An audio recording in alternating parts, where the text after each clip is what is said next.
consommation sur un écran de télé, donc pas uniquement des smartphones. Vous voulez ouvrir aussi, on va dire, pas rester dans un univers de geek nécessairement, mais ouvrir finalement la façon dont on regarde sa consommation? Oui, c'est tout à fait ça. Le but est que les foyers français, même qui sont hors des tranches de geeks et qui ont, de toute façon, on sait qu'en France, il y a, je crois, un taux d'équipement de 2,5 TV par foyer français. Oui. Donc c'est quand même encore, l'écran qui est le plus regardé, même au niveau des foyers.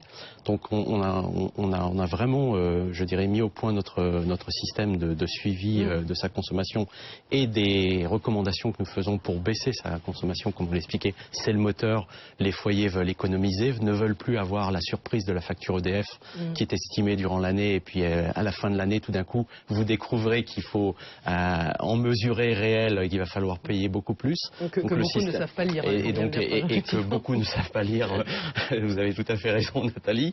Donc effectivement, un tableau de bord très clair qui est disponible à tout moment. Mais est-ce qu'on a envie de le faire? Enfin, je ne sais pas, je suis en train de réfléchir. Est-ce que moi j'ai envie de voir sur ma télé ma consommation énergétique? Enfin voilà, on peut se dire aussi après. Vous allez regarder par exemple le cas actuellement de ce système que nous avons développé. C'est vous êtes en train de regarder la télévision, vous avez une petite alerte de consommation et vous allez très simplement avec votre zappette faire apparaître et voir ce qui se passe et éventuellement prendre les mesures qui sont nécessaires. Donc il n'y a pas, je dirais, d'intrusion en tant que telle du système, c'est vraiment un accompagnement et on voit que finalement l'adhésion des foyers est forte puisque notamment dans une tranche d'âge qui est un petit peu plus élevée que la nôtre autour de cette table, il y a beaucoup de gens qui sont très précautieux sur leur consommation et qui essayent de la maîtriser. À combien à peu près pour l'idée du Alors prix? le but aussi c'est de ce système, il faut qu'il soit très peu coûteux. Oui, c'est ça, parce on a une électricité très peu chère. Le prix, ça peut être un frein. Voilà, il faut qu'on rentre dans un foyer. Nous, notre business model a été basé sur le fait qu'on devait rentrer dans un foyer français à moins de 50 euros. Moins de 50 euros.